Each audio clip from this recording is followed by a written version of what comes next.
Bonjour les amis, bonjour les lutétiens, bienvenue dans l'After Lutèce, la seule émission qui dit tout haut ce que tous les lutétiens pensent tout bas.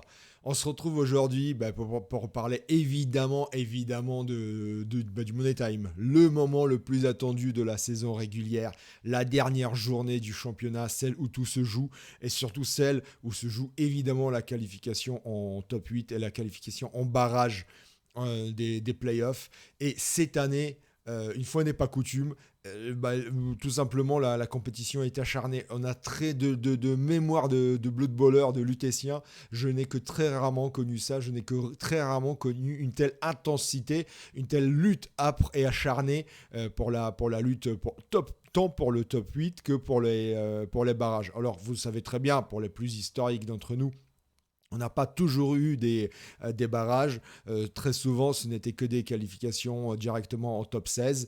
Il n'en demeure pas moins que même dans ces cas-là, on n'a jamais eu, ou même très rarement, quasiment jamais eu, autant de coachs pouvant encore se qualifier, ne serait-ce qu'en barrage des playoffs. C'est juste hallucinant, abracadabrantesque. J'ai réussi à le dire, yes. C'est vraiment une lutte plus que brutale, âpre et violente de la part des coachs. Évidemment, avec tout le fair play qui nous caractérise, nous les lutétiens, évidemment.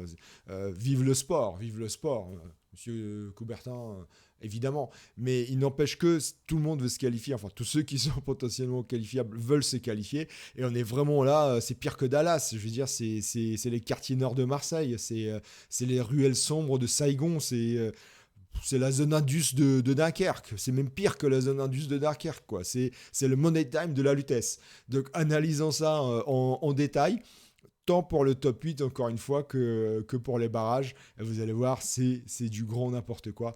Allez, on commence tout de suite par le top 8.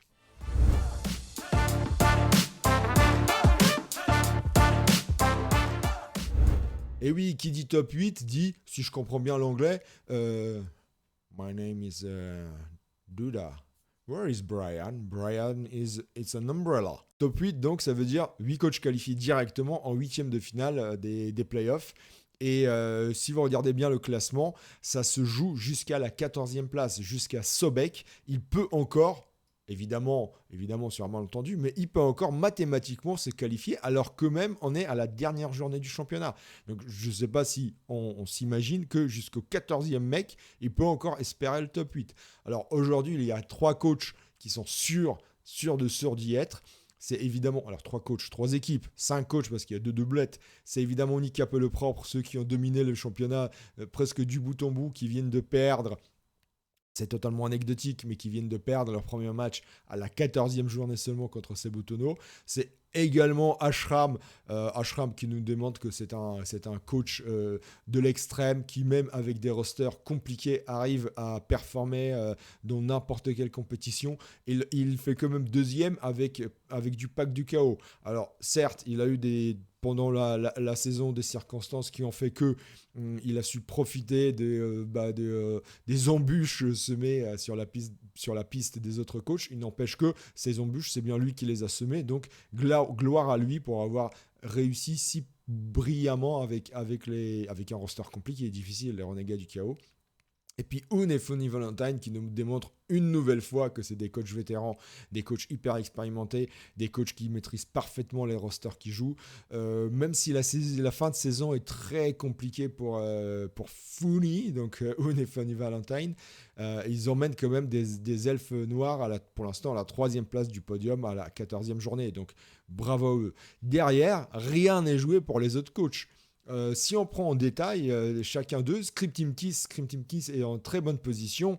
Il sera évidemment qualifié en top 8 avec 31 points. Magnifique saison de la part du rookie. Il sera qualifié s'il gagne son match. Mais même s'il fait un match nul, il sera également qualifié dans le top 8 si les autres coachs, évidemment, derrière lui, font moins bien. C'est-à-dire Cebutono, Nabolo, Galajin, Alaric et Imperator Day, les seuls qui peuvent le rattraper s'il fait match nul, Script Team Kiss. Il faudrait que, comme il est à la 4e place, il faudrait qu'il y ait au moins 5 coachs qui fassent mieux que lui, entre ceux que j'ai cités, ceux qui peuvent le rattraper évidemment, pour qu'il ne soit pas en top 8. Et même s'il perd, il reste à 31 points, ça veut dire qu'il faudrait que les mecs qui sont à 28 points, ça va Azrax, Mortis, Zaiko, Bud Milka, gagnent tous leurs matchs et fassent mieux que le touchdown average de 10 de Scripting Kiss. Donc vous voyez, les circonstances sont quand même très très favorable pour Scripting Kiss pour qu'il fasse top 8, ce qui serait vraiment un exploit monumental pour un rookie à la Lutèce. On a rarement vu ça quand même. Alors on l'a vu quelques fois, on a vu des Aiko, on a vu des Scarlan qui sont évidemment soit des gros coachs, gros performeurs connus de la scène française et internationale, soit des nouveaux qui sont apparus, qui ont popé et qui ont par la suite tellement parfait que évidemment leur talent n'est plus à démontrer. Donc est-ce que Scripting Kiss suivra la voie de ses ancêtres? Salut à vous les gars. On verra ça déjà en playoff et la saison prochaine. Alors, petite anecdote, Scripting Kiss, là où c'est intéressant, c'est que c'est pas fait pour lui totalement. Alors, il a des fortes chances, mais c'est pas fait pour lui totalement parce qu'à la dernière journée, 15e journée, qui c'est qu'il rencontre? C'est Dritz. Dritz qui également doit se qualifier et doit gagner son match, on verra ça tout à l'heure, pour être sûr d'être en barrage des playoffs. Ça va être un des gros matchs de la 15e journée à suivre, peut-être le plus gros match, le plus intéressant, celui où il y a le plus d'enjeux. Ce ne sera pas le seul, évidemment. Mais vous voyez que ce n'est pas encore fait pour Scripting Kiss. Il peut se faire démonter par Dritz. Et si les autres coachs, ceux que j'ai cités, gagnent tous leurs matchs, et même Sebutano, bien sûr, enfin, tous ceux qui sont derrière lui gagnent leur match, au moins 3, puisqu'il serait 5e, au moins 3 coachs gagnent leur match, ils passeront devant Scripting Kiss. Sebutano, c'est un peu pareil. Alors, il a un touchdown average moins bon que Scripting Kiss, donc lui, c'est quasiment pareil que Scripting Kiss, il sera qualifié s'il gagne. Évidemment en top 8. S'il fait match nul, il passe à 32 points. Il faut juste qu'il fasse gaffe à Nabolo, Galadjin, Alaric et Imperator Day pour pas que ces coachs-là lui passent devant. Et puis s'il perd, il sera également qualifié si ceux que je viens de citer, mais en plus Azroag, Slad, Zaiko ou Budmilka ne gagnent pas leur match, tout simplement. Donc pareil, Sebutano a énormément de chances de se qualifier directement au top 8. Donc pareil, là c'est un coach connu de la scène française, international français évidemment. Il maîtrise parfaitement son roster. Il a un roster de vraiment très très bien monté des nains du chaos. On sait que les nains du chaos ont déjà gagné la Lutèce par le passé, donc attention au challenger pour les playoffs. Il est quasiment en top 8. Et là, c'est pareil. La dernière journée, l'autre match à suivre, monumental, c'est contre Ared et Lady. Est-ce que les nains du chaos contreront les coureurs d'égout Skaven ou est-ce qu'ils se feront déborder? On verra ça vraiment, on suivra ça avec grande attention, puisque là c'est pareil, Ared et Lady doivent gagner leur match pour être en barrage.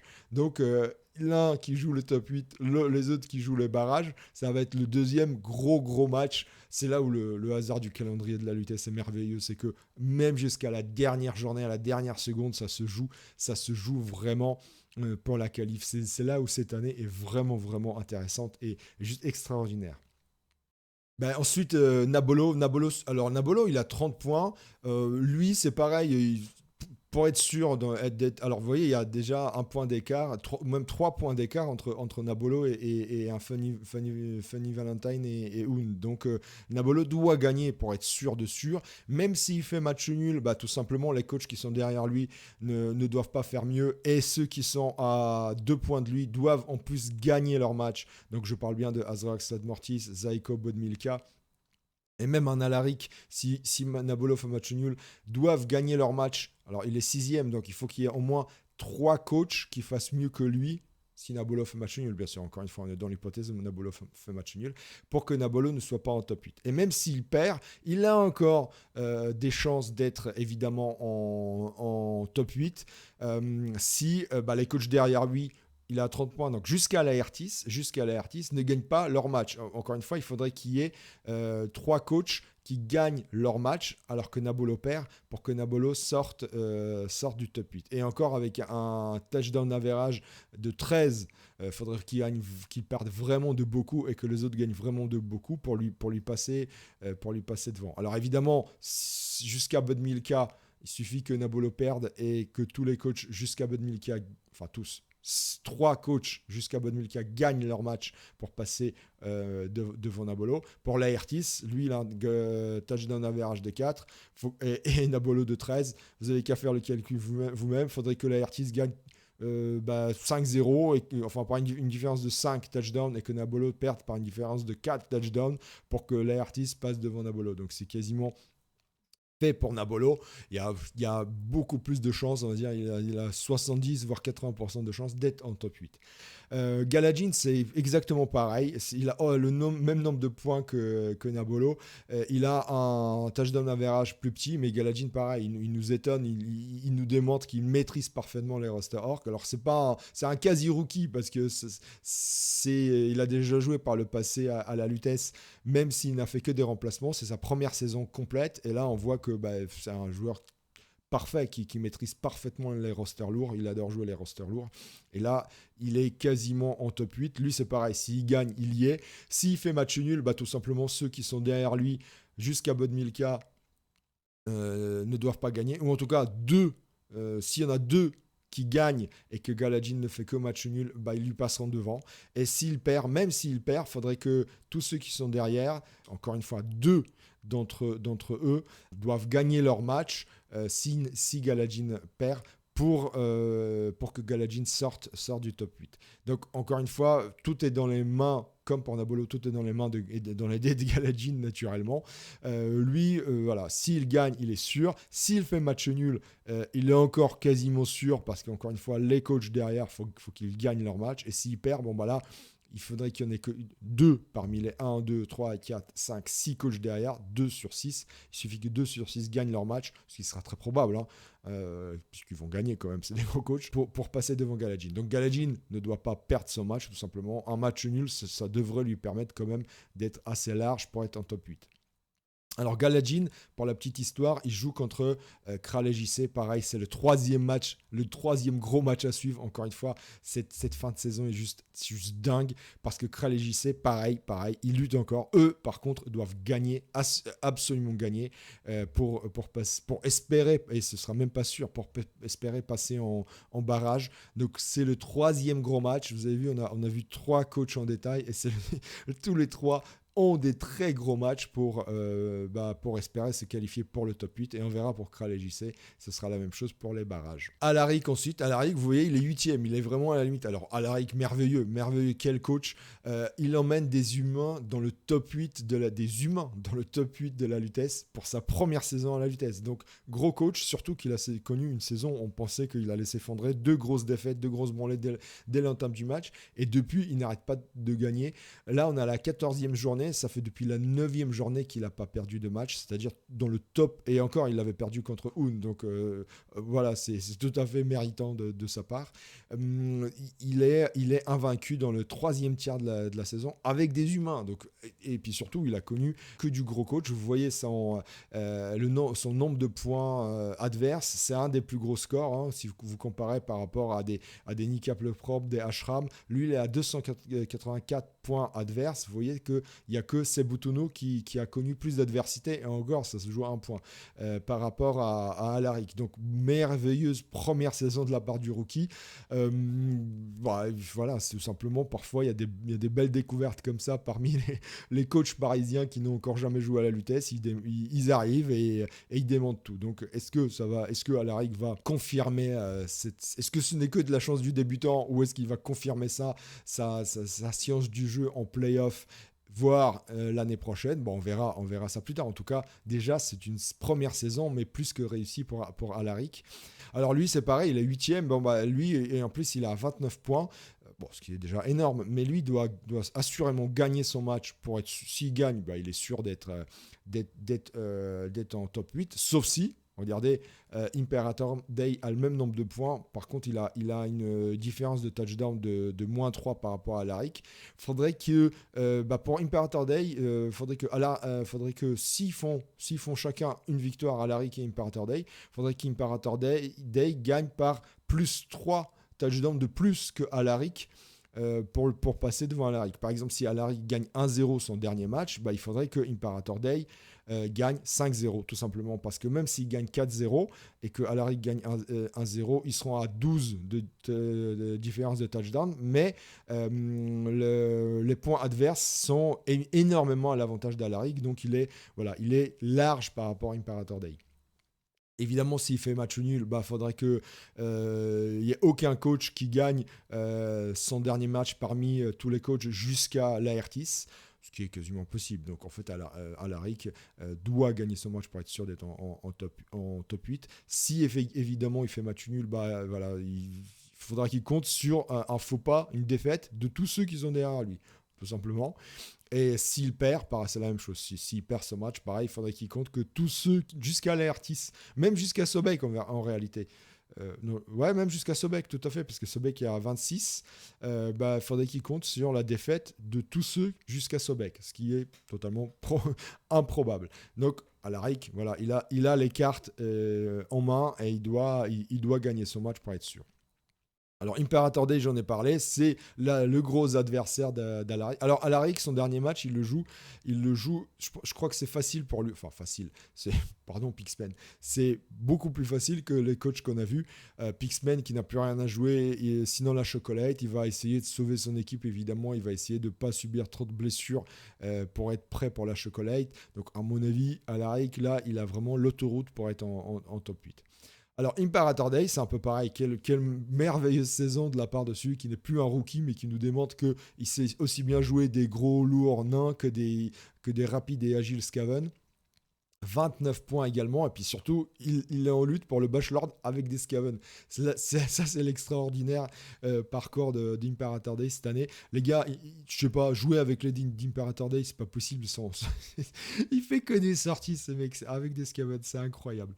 Bravo à lui. Par contre, vous voyez, c'est un de ceux qui ont la différence de points, enfin, qui ont les points adverses les plus bas parmi les playoffables. Donc, ça veut dire qu'il a eu un parcours plutôt facile, en vrai. C'est ça que ça veut dire. Alors, certes, c'est pas au niveau de Zaiko. Hein. Vous voyez, Zaiko, il a 214. C'est vraiment celui qui a eu l'autoroute presque toute l'année. Mais Imperator Day 247 par rapport à un Alaric, par exemple, c'est juste le jour et la nuit dans le parcours des deux coachs. Quoi qu'il en soit, malgré tout, c'est un merveilleux parcours. Alors lui, c'est pareil. Lui, il doit gagner et compter sur... Pour être en top 8, lui, il doit gagner. Non seulement il doit gagner, mais compter sur un faux pas de tous ceux jusqu'à Scripting Kiss, tout simplement.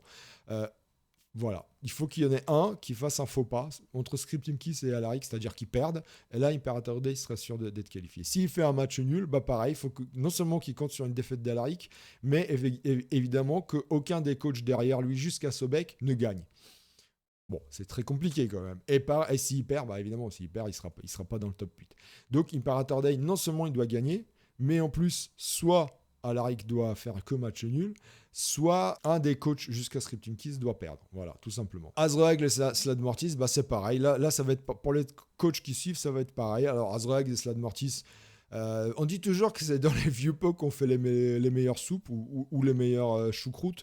Les vieux de la veille sont là et puis ils assurent le championnat. Et puis surtout, attendez, 14e journée, c'est les seuls invaincus pour l'instant de la Lutèce. C'est The Winners sur la saison régulière, évidemment. Alors, là où c'est très drôle, encore une fois, c'est que leur dernier match, ceux qui suivent l'After Lutèce le savent déjà, c'est contre Nick Appel le propre. Ça va pas être un beau match, ça. Alors, Nick Appel le propre, ils n'ont plus rien à jouer, sinon l'honneur de finir la saison qu'avec une seule défaite. Et 14 victoires.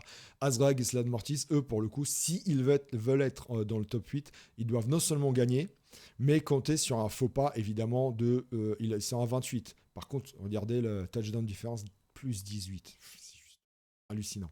Donc, ils doivent compter sur un faux pas de un des coachs jusqu'à la 4e place, jusqu'à Scripting Kiss. S'ils gagnent, avec un tel touchdown, une telle différence de touchdown, s'ils gagnent, forcément, ils seront top 8 si un des coachs entre Scripting Kiss et Alaric, parce que le top 8 est là, perd leur match, tout simplement. Et si Imperator Day, il faudrait qu'il y en ait deux qui perdent leur match, tout simplement. Parce qu'à ce moment-là, Imperator Day, il aura un point de plus que Azraeg et Slade Mortis, tout simplement. Pour Zaiko, c'est pareil. Alors Zaiko, voilà, capitaine de l'équipe de France, il démontre que sa science du jeu n'est plus à faire. Une équipe de porc, je sais pas si. Alors déjà, qualifier des Khemri en playoff, c'est juste incroyable. Mais en plus, personne ne voudra jouer contre ça. 5 châtaignes, 2 tacles. Enfin, je veux dire, une équipe qui est là pour vous dégommer, pour vous broyer, vous plier en deux et recracher tout dans une bouillie sanguinolente.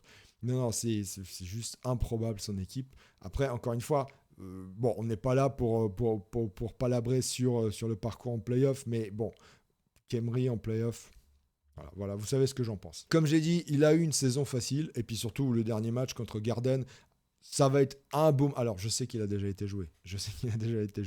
Mais ça a dû être un des gros matchs à suivre. Je vais évidemment pas parler. Je connais quelques résultats. Je vais évidemment pas parler des résultats. En tout cas, tout ce que je sais, parce qu'il l'a annoncé, c'est qu'il joue le Bachelor. Zaiko joue le Bachelor. Il est à 38 sorties effectuées. Et là, il joue des Amazones avec 5 châtaignes. Voilà, tout ce que j'ai à dire, c'est tout. Alors, ça a été un gros match. Je dis pas le résultat. Zaiko, pour être sûr d'être en top 8, non seulement il doit gagner, mais il doit compter sur un faux pas de tous les coachs jusqu'à Scripting Kiss. Il faut qu'il y en ait, vu qu'il est 11e, bah, tout simplement, faut qu'il y ait 1, 2, 3 coachs qui fassent un faux pas. Ça va être compliqué. Ça veut dire que faut pas qu'il y ait plus de 3 victoires des coachs entre Scripting Kiss et Azroak. Comme on a vu, c'est peu probable quand même. Donc voilà. Peut-être que ça sent plutôt les barrages pour Zaiko, même s'il gagne. Évidemment, s'il fait match nul et s'il perd, c'est fini pour lui, il sera en barrage. C'est la même chose pour Bud Milka. Alors, Bud Milka, bah voilà, le presse montre que, pareil, peu importe le roster, il le maîtrise. C'est pas pour rien qu'il est un des experts du bash tactics de Pink Charlie, parce que voilà, il a une science du jeu que très peu de coachs ont. Il a emmené des Scaven. Alors bon, c'est des Scaven, je l'avais dit dès le début de la saison, les Scaven allaient dominer le championnat. Il le démontre. Après, il a une équipe vraiment très faible parce que c'est celui qui s'est fait le plus marave la tranche sur la saison. Enfin, les coureurs d'égout, il n'y a rien. Il y a 3 comptes sur les coureurs d'égout. Ça va être le Scaven pour qui ça va être le plus compliqué en playoff. Après, il y a sa science du jeu qui peut tout faire. Et puis surtout, il a une valeur d'équipe tellement faible qu'il y a des stars qui vont popper chez Bud, c'est sûr. Dernière journée, Blatt, normalement ça sent une victoire pour Bud, par contre ça sent plus d'équipe pour lui aussi. C'est-à-dire que la Blatt, il va lui démonter l'équipe, il va la plier en 4. Combien de coureurs d'égout vont être éliminés? On verra ça. Si vous regardez l'équipe de la Blatt, c'est juste improbable, il va démonter l'équipe de Bud Milka, normalement, s'il est descend là. Quoi qu'il en soit, Bud doit, pareil, c'est comme Zaiko, il doit gagner son match et compter sur un faux pas de 3 coachs, parce qu'il est 12e. 3 coachs, voire même 4 coachs, pardonnez-moi, 4 coachs, entre Script Team Kiss et Zaiko. Pareil, c'est très peu probable, donc pour être en top 8, il doit gagner et que 4 coachs entre Script Team Kiss et Zaiko ne fassent pas mieux que lui. C'est très peu probable pour Bad Milka qu'il soit qualifié. Enfin, Laertis et Sobek, bah là c'est pareil, c'est quasiment improbable. Alors, bravo à eux, bravo à Laertis déjà. D'emmener des slans en playoff, c'est déjà incroyable, c'est déjà un parcours de combattant, un parcours de guerrier, et Laertis démontre que, encore une fois, que bah, pareil, c'est un tacticien hors pair, que peu importe le roster qu'il prend, il le maîtrise, il sait le jouer, il l'analyse, c'est un intellectuel, un cérébral, Laertis, donc il analyse, il regarde, il teste, il détaille tout pour maîtriser le roster, et même des slans, il montre qu'il sait le jouer, alors que c'est un roster hyper compliqué à jouer. En vérité, c'est un roster très compliqué à jouer. Très plaisant pour certains. Moi, j'aime pas, mais pour certains, très plaisant. Par contre, très compliqué à jouer en ligue. Alors bon, 27 points déjà, c'est plus qu'honorable. C'est merveilleux comme parcours. Très jolie équipe. Par contre, faut qu'il compte sur un faux pas de tout le monde. Et puis surtout, il joue contre Ashram. Ashram se laissera évidemment pas faire. Et Ashram, il veut finir en beauté la saison. Donc Laertis a très peu de chance. Quasiment impossible pour lui d'être dans le top 8. Il faudrait non seulement qu'il gagne, mais que tous ceux derrière lui perdent. Voilà. Bah, tout simplement. Et la même chose pour Sobek. Pareil, Sobek, 3e saison à la Lutèce. Il emmène enfin des Amazones cette fois-ci en playoff. Merveilleux parcours pour Sobek, avec une très jolie équipe. Bon, pas aussi jolie que celle de Nick Appel propre, mais très jolie équipe. Bon, déjà 26 points, c'est merveilleux comme classement pour Sobek. L'avantage pour lui, c'est qu'il joue un coach, Yeti, qui n'a plus rien à jouer, si ce n'est que l'honneur. Et puis on a vu à la 14e journée, Yeti, il se permet juste de battre Dritz 2-0, tranquille. Voilà, comme ça, je te pose les dés, je te pose les joueurs, et puis je te mets un 2-0 à celui qui joue les playoffs. Respect Yeti, rien à dire, bravo pour la sportivité, et bravo d'avoir gagné ce match contre Dritz pour garder le suspense de la lutte, évidemment. Quoi qu'il en soit, Sobek, voilà, même s'il gagne son match, il a vraiment pas les cartes en main. Il doit déjà gagner et compter tout simplement sur une défaite de tous, entre Alaric et Laertis. Ils doivent tous perdre pour que Sobek puisse se qualifier en top 8. C'est quasiment infaisable, quasiment improbable. Mais bon, il est déjà dans les barrages, ça c'est sûr. En tout cas, il peut mathématiquement encore être qualifié. Sur un malentendu, il peut encore être qualifié dans le top 8. Donc vous voyez que la lutte, elle est vraiment acharnée parce que ça se joue entre la 4e et la 14e place. Même si pour Laertis et Sobek, c'est totalement virtuel, mathématiquement, c'est possible. C'est juste incroyable, je vous dis, jamais de mémoire de lutétien, jamais de mémoire de statisticien de la luttesse, je n'ai connu une telle incertitude à la dernière journée du championnat. Alors ça, c'est pour le top 8, mais vous allez voir que pour les barrages, c'est pire encore. Là, c'est pire que la zone d'Indus de Dunkerque, quoi. C'est les cités du 16e. C'est porte-maillot à l'heure de pointe, un mercredi, non, un jeudi matin. Voilà, c'est ça les barrages pour les playoffs. Allez, on regarde ça tout de suite.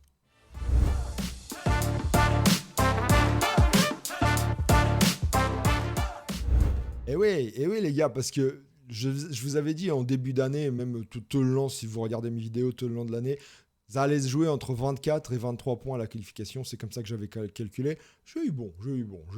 Donc, bravo Duda.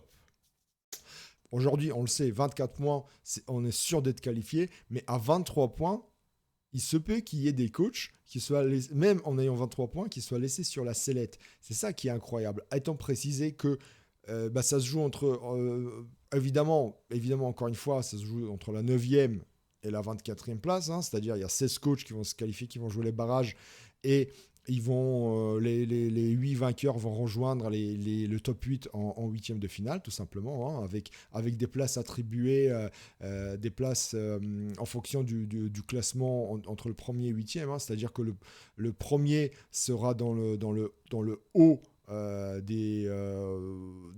la liste des huitièmes, le deuxième sera en bas. C'est-à-dire que le premier et le deuxième ne pourront s'affronter qu'en finale, si vous comprenez bien. Comme à Roland-Garros, en fait. Hein, les têtes de série sont classées de telle manière à se rencontrer le plus tard possible. Et ceux qui se qualifieront au barrage seront tirés au hasard et rencontreront au hasard ceux qui seront placés, c'est-à-dire le top 8. Quoi qu'il en soit, vous voyez que ça se joue entre la 9e, c'est-à-dire Imperator Day, et jusqu'à tous ceux qui ont 19 points, jusqu'à Kral et JC, c'est-à-dire jusqu'à la 36e place. C'est ça qui est hallucinant. Jusqu'à la 36e place, les mecs peuvent encore espérer se qualifier en barrage des playoffs. C'est juste incroyable. Alors malheureusement, Scarabée, c'est fini pour lui. Il a 19 points, mais il a déjà joué sa 15e journée. Il a perdu, malheureusement, mais on sait très bien que le slam en fin de saison, c'est compliqué. Magnifique parcours quand même de Scarabée, bravo à lui, mais il est déjà out. Et pareil, Seeds qui a joué sa 15e journée, il est out aussi à 19 points. Et la même chose pour Ma Big Burger. Alors Ma Big Burger, quel parcours merveilleux, incroyable mec, bravo, chapeau, félicitations. J'avais dit à Merck Big Burger, Slan, ça lui va pas comme roster. Le début de saison me l'avait démontré, il fait 5 défaites et puis depuis on l'arrête plus. Il a fait 5 défaites les 5 premières journées et ça fait 10 journées que personne n'arrive à le battre. Moi, il me fait peur. Moi, je suis content qu'il ne soit pas en barrage parce que personne n'aurait pu le battre. Là, franchement, s'il avait gagné son dernier match, il était inarrêtable, il gagnait la lutte, c'était évident. Heureusement, Unfunny Valentine l'arrête avec un 0-0. Unfunny Valentine n'arrive pas à lui mettre un touchdown, quoi. Donc, heureusement qu'ils ont arrêté la bête immonde, le Cerbère, parce que sinon, il allait tous nous marcher dessus. Franchement, Franchement, les gars, bravo. Je veux dire, ils ont arrêté la succube. Ils ont stoppé Abaddon, le fléau. Quoi. Bravo. On devrait jeter des fleurs à Oun et Funny Valentine pour ça. On devrait leur faire une statue. Je sais pas, mais c'est juste incroyable. Je plaisante. On va regarder ça en détail, mais encore une fois, jusqu'à la 39e place, jusqu'à Kral et JC, en enlevant Seeds, en enlevant Ma Big Burger, tous les autres coachs peuvent se qualifier en barrage, tout simplement. Alors, c'est pas fait, bien sûr, pour tout le monde. On le sait déjà que quelques-uns ont la place assurée. Ceux qu'on a déjà vus jusqu'à Sobek, c'est sûr. Eux, ils sont en barrage, ça c'est sûr. Au moins en barrage. Ensuite, on a Magus, lui, à 24 points, c'est sûr. Lui, il y est, c'est bon. Lui, il y est, il est tranquille, il n'y a pas de difficulté. 24 points, j'avais dit, on est sûr d'être en barrage. Ça, il n'y a aucun doute là-dessus. Il est sûr de ne pas être en top 8 et il est sûr d'être en barrage. Lui, il est tranquille. Ensuite, il y a plein de coachs à 23 points, voire 22 points, qui sont très avantagés, qui sont en bonne position d'être en barrage. Tout simplement, il leur suffit de faire un match nul. Voilà, un match nul et ils y sont. Là-dedans, il y a Poire Abricot. Quel parcours de dingue avec des ogres. Alors, pas des ogres, c'est Griff, on est d'accord. C'est l'équipe de Griff avec des randoms, ça on est d'accord. Mais bravo lui, merveilleuse stratégie, merveilleuse équipe et merveilleux coach, évidemment. Bravo pour Abricot. La difficulté, c'est qu'il joue son dernier match contre Imuzerg. Imuzerg qui veut qu'une seule et unique chose, être crampon d'or à la place du cramponneur d'or. Il est aujourd'hui à 19 agressions réussies. Le record de la Lutèce est à 23. Il faut qu'il fasse 5 agressions sur le dernier match s'il veut battre le record absolu de la Lutèce en nombre d'agressions sur une saison complète régulière. Encore une fois, les playoffs et la chocolate ne rentrent pas en ligne de compte. C'est les 15 journées de la saison régulière qui définissent le crampon d'or, le bachelor, etc. Tous les prix. Il faut qu'il fasse 5 agressions réussies pour battre le record absolu, le record historique qui est détenu par un certain coach dont je tairai le nom, tout simplement. Voilà, je tairai le nom. Quoi qu'il en soit, il compte que là-dessus. Donc attention pour Abricot, il peut se faire démonter l'équipe. Et s'il se fait démonter l'équipe, il peut perdre. Mais bon, il lui suffit de garder un nul. Alors, on va compter sur Griff. Et attention, il a quand même perdu 3-0 contre le dernier match, la 14e journée, contre Red Lady. Donc attention quand même. Il est sur une pente savonneuse pour Abricot. Mais bon, match nul, ça devrait le faire. Même s'il se fait démonter l'équipe, ça devrait le faire. On va dire que pour Abricot, allez, 80% de chances d'être en même 90% de chances d'être en barrage des playoffs. Donc saison plus que réussie avec des ogres, les gars. Avec des ogres, qui eût cru qu'en début de saison, qu'il allait faire ce résultat-là. C'est juste dingue. La même chose pour Kossus. Alors Kossus, il est sur une pente encore plus abrupte que pour Abricot. Désolé Kossus, mais c'est la serpillière du 3e tiers. Il perd contre tout le monde. Il lui suffit de faire un nul aussi. Et en plus, il joue contre PJ. PJ, malheureusement, c'est pas le coach le plus expérimenté. Et c'est pas celui qui a ni la science du jeu, ni l'équipe pour arrêter Kossus. Normalement, ça fait une victoire. Un match nul, c'est plus que probable. Pareil, il a 90 voire 95% de chances d'être en barrage, Kossus. Dritz, attention, Dritz, il était mais vraiment bien. Il était tranquille. Il s'est dit, bon, c'est bon, ça va le faire. Il manque un point en 2 matchs. Ça va le faire. Je suis à 23 points. Alors, il a un tout petit touchdown, toute petite différence de touchdown. Par contre, c'est le coach qui a quasiment celui qui a le plus grosse différence, point adverse, 320. Donc vous voyez, par rapport à Zaiko, il y a plus de 100 points d'écart. Ça prouve bien que le parcours de Dritz et le parcours de Zaiko sur la saison régulière n'ont rien à voir. Dritz, il lui fallait un match nul en 2 matchs. Le problème, je l'ai dit tout à l'heure, il a perdu de manière incroyable contre Yeti. Et je l'ai dit encore avant, l'autre grosse problématique, c'est qu'il joue contre Scriptum Kiss en dernier match. Scriptum Kiss, encore une fois, qui doit gagner pour être sûr d'être dans le top 8. Donc c'est le gros match à suivre, les gars. C'est-à-dire que Dritz doit faire match nul. Après, ça peut finir sur match nul, parce que Scriptum Kiss, s'il fait match nul, il est qualifié aussi. Donc si les deux coachs jouent la montre et s'arrangent, ça fait match nul, les deux seront contents. Maintenant, sportivement, il faudrait qu'ils essayent de le gagner. Surtout que Scriptum Kiss, s'il veut assurer, sûr d'être top 8, faut qu'il gagne. Faut qu'il gagne parce que si les autres, alors je l'ai dit tout à l'heure, s'il fait match nul et que les autres gagnent tous leur match, ils lui passeront devant. Donc, Scriptum Kiss, c'est pas fait encore pour lui les top 8, même s'il est bien placé. Par contre, Dritz, Un nul lui suffit d'être en barrage. Donc ça va être vraiment le gros match en jeu. J'espère juste que ça se finira pas comme un Allemagne-Autriche en 82 où les deux équipes ont refusé de jouer pour se qualifier toutes les deux. Je sais plus si c'était en 82. Enfin bref, c'était quelque chose comme ça à la Coupe du Monde. Et j'espère, voilà, ça va donner lieu à un match vraiment à enjeu extraordinaire. Akhtar, il est à 22 points. Lui, par contre, s'il fait match nul, il n'est pas sûr. À 23 points, encore une fois, je le dis, il n'est pas sûr d'être dans les barrages. Par contre, il a une différence de touchdown tellement énorme, plus 7, que même s'il fait match nul, il faudrait que les autres qui sont derrière non seulement gagnent leur match, tous ceux qui sont à 20 points, donc jusqu'à le liquidity squeeze, mais qu'en plus, qu'ils dépassent la différence de touchdown de Akhtar. Donc, enfin, je veux dire, avec un match nul, Akhtar, avec une victoire, il est qualifié en barrage. Avec un match nul, c'est quasiment fait, c'est même plus que fait.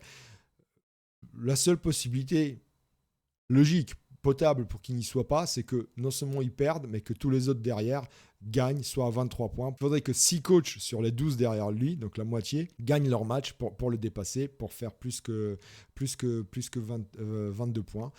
Sachant que normalement, Akhtar, c'est fait, puisque, encore une fois, là, il joue contre Aplo. Pareil, Aplo, il a ni l'expérience, ni l'équipe pour arrêter les nécros de Akhtar. Et en plus, l'équipe de Akhtar, je ne sais pas si vous l'avez vu, ça y est, elle est parfaitement campée. J'ai dit, je le répète, depuis la J10, je le répète, attention à Akhtar, les nécros, ça fait 2 saisons de suite qu'ils gagnent la Lutèce. Ce n'est pas pour rien. Il a l'expérience suffisante et il a un roster qui, sur un match, peut battre tout le monde, peut battre n'importe quel autre roster. Attention à Akhtar en barrage et en playoff. Il se qualifie, mais encore une fois, il est en de très bonnes voies pour se qualifier. Bozo, c'est pareil que Akhtar, sauf qu'il a une différence de touchdown très petite. Lui, pour être sûr, faut qu'il gagne. S'il fait un match nul, faut pas que 1, 2, 3, faut pas que les 11 coachs derrière, qu'il y en ait au moins 1, 2, 3, 4, 5 coachs derrière lui qui lui passent devant. Tous ceux jusqu'à même Kral et JC, jusqu'à même Kral et JC peuvent passer devant Bozo si Bozo fait match nul. Et pareil, si Bozo perd, il faudrait qu'il y en ait 5 parmi tous ceux jusqu'à Kral et JC qui gagnent leur match pour passer devant Bozo. Alors Bozo, après, c'est pareil. Bozo, il a toutes les cartes en main en réalité. Il joue contre Wallord. Wallord, certes, qui fait un super début de saison, mais qui derrière s'effondre, il gagne plus de matchs du tout, et son équipe, elle est vraiment pas suffisamment compée pour pouvoir battre les rats de Bozo. Bozo, il a une jolie petite équipe avec des coureurs d'égout très bien compés.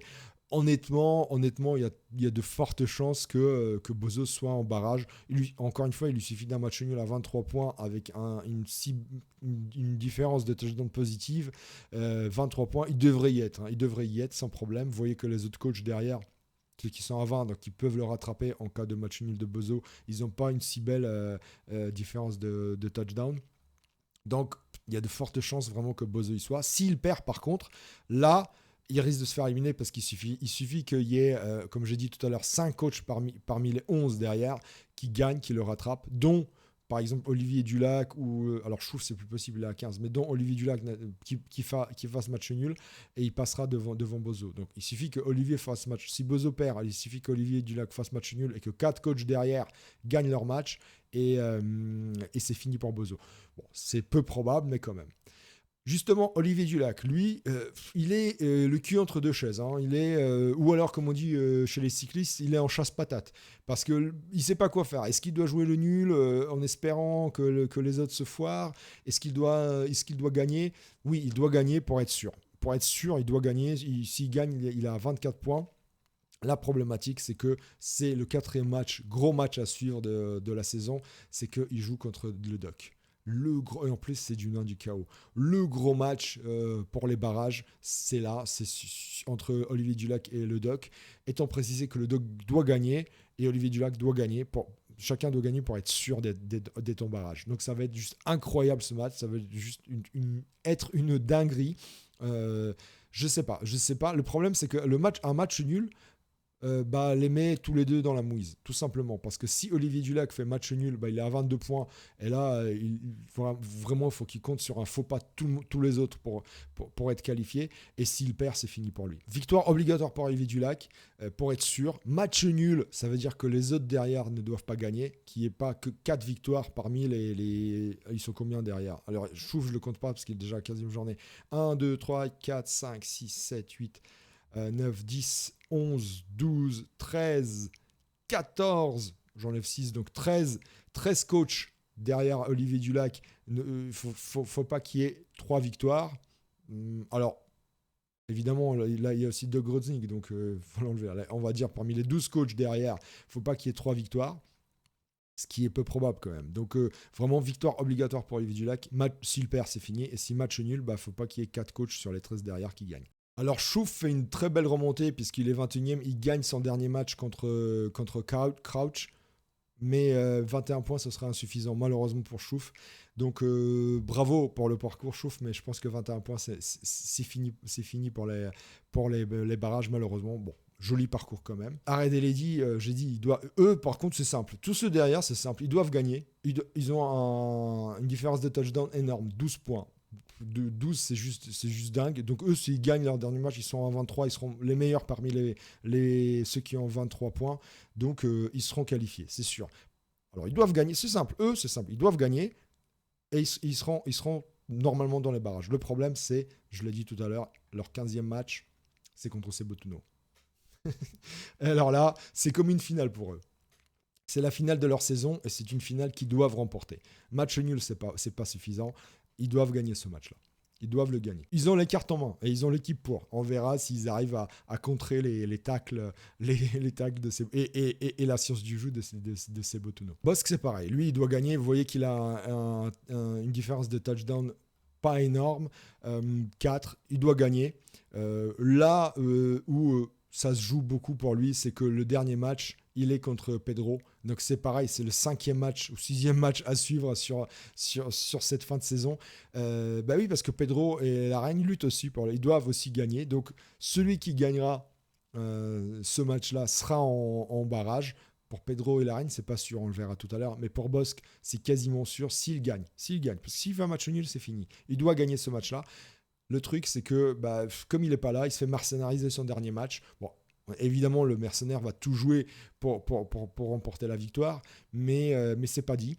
Et Bosque doit gagner son dernier match pour être en barrage. Et encore une fois, il faut qu'il fasse une belle victoire parce que derrière, il y a des morts, il y a des affamés qui peuvent le rattraper. Vous voyez que jusqu'à le liquide et squeeze, en enlevant ma Big Burger, évidemment, même jusqu'à Pedro, encore une fois, ils sont à 20 points. Bon, sauf que Pedro et la Reine, ils ont une différence de touchdown de moins 6. Donc, vraiment, l'écart est trop immense par rapport à Bosque. Donc, comme j'ai dit tout à l'heure, Pedro doit gagner contre Bosque. Et avec une différence tellement énorme négative de touchdown, on verra tout à l'heure. De toute façon, ils doivent compter sur des défaites des autres. Mais Bosque doit non seulement gagner, mais compter sur le fait que tous ceux derrière, jusqu'à Pedro et la Reine, ne fassent pas mieux en termes de victoire, en termes de points pris que lui. Alors Duda, c'est simple, c'est le résultat que je peux vous donner parce que c'est le mien. Donc j'ai le droit d'en parler. J'ai gagné. Ouais, j'ai gagné, voilà, j'ai tout fait pour. Je vous donne pas le résultat évidemment pour pas fausser la compète, mais j'ai gagné, ça je peux le dire. J'ai tout fait pour. J'ai mis les moyens, je devais gagner mon match, c'était contre Magus, je devais le gagner, donc j'ai pris tous les risques, j'ai gagné. Donc je suis à 23 points. C'est à vous de jouer maintenant les gars, c'est à vous de jouer, aux autres de jouer pour me dépasser. Moi je suis à 23 points, je suis tranquille. J'attends juste de voir le résultat des autres, mais je suis à 23 points. Donc, il faudra compter sur les Sunnyvale Sam Squenches pour se mêler à la lutte au barrage. Étant précisé que pour l'instant, j'ai une différence de touchdown de 3. Il faudrait que tous les mecs derrière, donc encore une fois jusqu'à Kral et JC, non seulement... alors moi, 23 points, il faudrait que tous les mecs derrière... Alors, tous ceux entre Garden et Kral et JC me font pas peur parce que je suis à 23 points. Par contre, faudrait que tous ceux derrière, Doc, Baba, Le Liquid Squeeze et Pedro me dépassent en nombre de touchdowns, tout simplement. Fasse une meilleure différence de touchdowns que moi. Je suis déjà à 3, donc je suis plutôt safe. Normalement, allez, on va dire qu'il y a 85% de chances que je sois en barrage. Ce qui ferait une deuxième équipe de renégats du chaos en barrage. Yes. Le Doc, maintenant. Le Doc, on en a parlé. Lui, il a sa finale contre Olivier Dulac. Lui, il doit gagner. S'il gagne, il a de fortes chances d'y être aussi. Ça veut dire que, tout comme pour moi, bah, s'il gagne contre Olivier Dulac, il prend sa place. Évidemment, il passe aussi devant Chouf. Voilà, il élimine les deux qui sont là, qui sont dans le rouge. Donc, il y est. Et il faut qu'il compte sur le fait que ni Baba Yara, ni les Liquid Squeeze, ni Pedro n'obtiennent une meilleure différence de touchdown que lui. Donc, victoire obligatoire pour le Doc. Et que ceux qui sont derrière ne fassent pas mieux que lui en termes de différence de touchdown. Attention, Baba Yara, il a le même nombre de touchdowns de différence. Par contre, le Doc, là où il est bon, c'est qu'il a des points adverses bien supérieurs à Baba Yara. Donc tout simplement, s'il gagne et que Baba Yara gagne, il faut que Baba Yara gagne par un touchdown de plus que le Doc pour lui passer dessus. Voilà, tout simplement. Donc le suivant, c'est Baba Yara. Baba Yara doit gagner, doit compter sur un faux pas du Doc, ou sur un faux pas de Haredel ou de Bosque, évidemment, ou de Bozo, ou de Olivier Dulac, pour être en barrage des playoffs. Là où Baba Yara a ses chances, c'est que son dernier match, c'est contre l'équipe de SSB, hein, l'équipe de SSB qui est mercénarisée. Attention, ça reste des slants quand même. Donc, c'est pas fait. Bon, après, les morts-vivants contre les Slans, un 2-0, c'est vite arrivé. Hein. Par contre, vivre 2-0, ça peut ne pas être suffisant parce qu'avec un 2-0, Baba Yara, vous voyez qu'il n'a pas une différence enfin, des points adverses énormes. Il a 257. Moi, par exemple, je suis à 279. Donc, il va avoir du mal à me passer devant s'il fait que 2-0. Je vous ai dit que j'ai déjà gagné, je ne vous ai pas dit de combien, mais c'est sûr que j'ai une différence de touchdown aujourd'hui qui est supérieure à 3. Donc il faut que Baba Yara, faut qu'il fasse au moins un 3-0 pour me passer dessus, par exemple. Ça va être la même chose contre le Doc. Encore une fois, si le Doc gagne par exemple 2-0, il faut que Baba Yara gagne 3-0.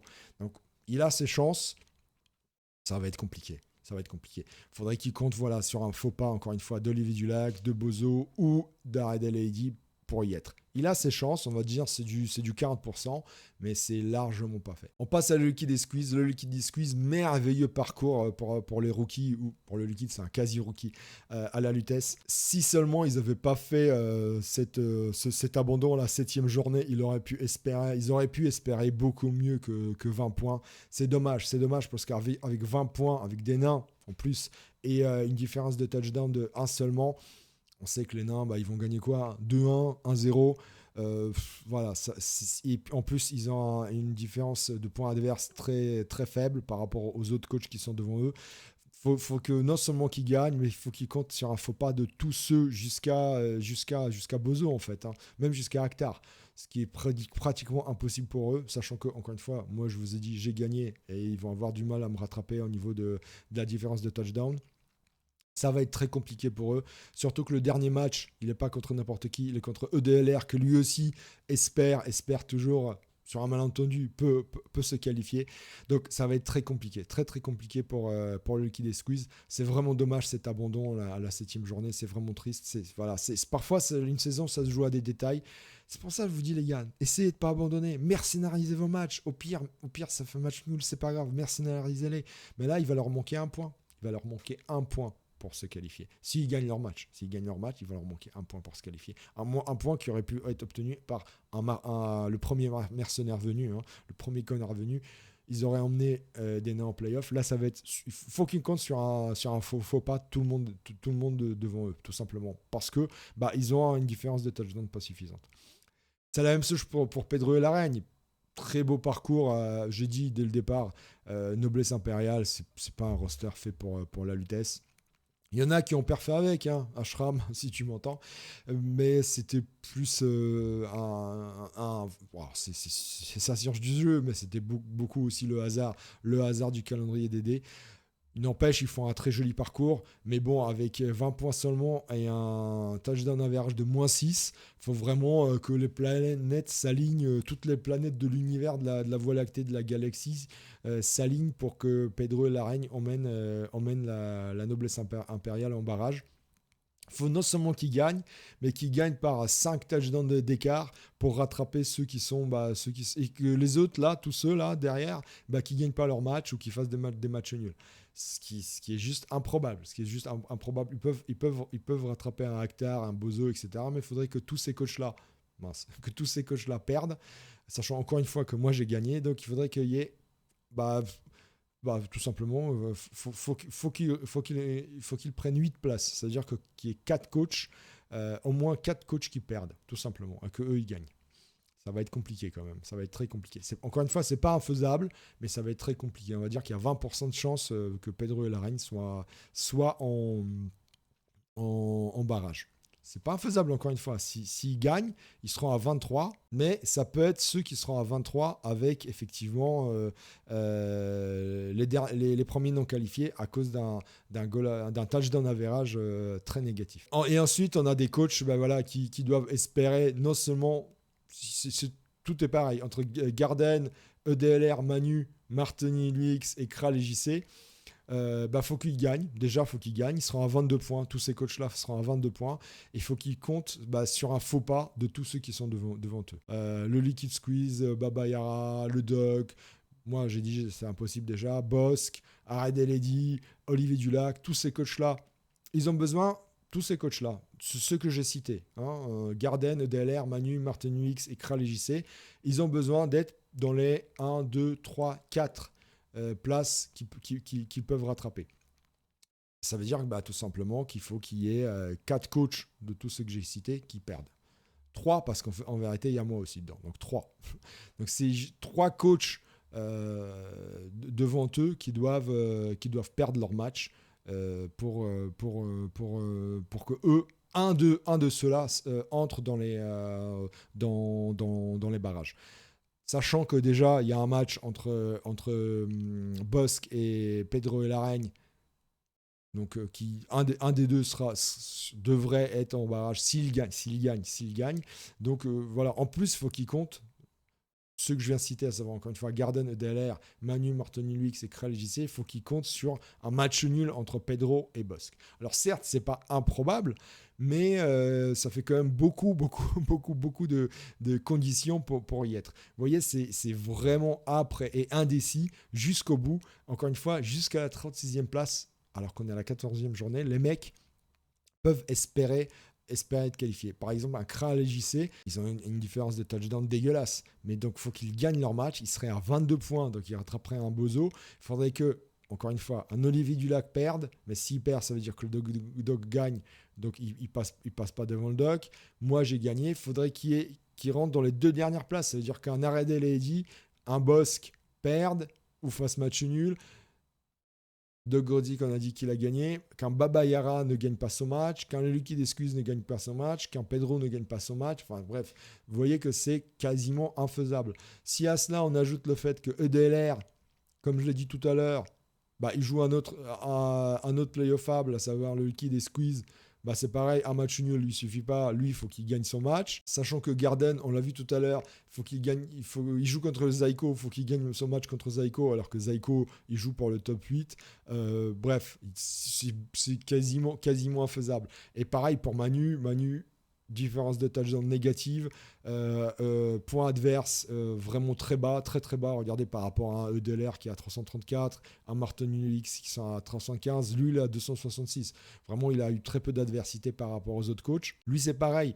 Son dernier match, c'est contre Martini et LUX, donc ça va se jouer entre les deux. Martini et LUX ou Manu. Enfin, je veux dire, c'est quasiment infaisable. Pareil, donc Martini et LUX, différence de touchdown dégueulasse. Heureusement, ils ont un bon ratio point adverse, mais non seulement il faut qu'ils gagnent, mais c'est pareil que pour Kral et JC, il faut que des mecs comme Bozo, Olivier Dulac, Ared Eledi, Bosque se foirent, et donc soit Bosque, soit Pedro se foirent. tous, hein, même Baba Yara, même le doc, pour qu'il rentre dans les barrages. Donc il faudrait vraiment un malentendu pour les 7 coachs. 5 équipes, mais il y a 2 doublettes, Garden, EDLR, Manu, Martini, Luix et Kral et JC. Il faudrait vraiment qu'il y ait un malentendu pour que eux puissent espérer atteindre les barrages. On va dire il y a entre 5 et 10% de chances qu'ils y soient, hein. Surtout encore une fois, quand on a des rencontres directes entre Manu et Martini et Luix. Encore un match à suivre sur la 15e journée entre Kral et JC et Galadjin, qui lui aussi doit gagner son match pour être sûr d'être dans le top 8. Donc vous voyez que c'est vraiment pas fait. Et pareil pour EDLR qui joue le Liquid Squeeze. Enfin, je veux dire, c'est quasiment impossible.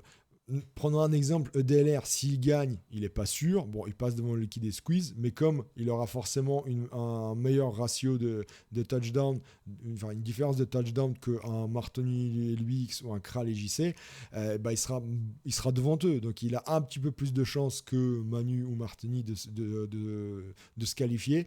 C'est pour ça que je dis entre 5 et 10%, suivant les coachs. Il a Par exemple, EDLR, ça sera pour plus de 10%, alors que pour Manu, pour Martini Luix et surtout Kral et JC, c'est plutôt du 5%.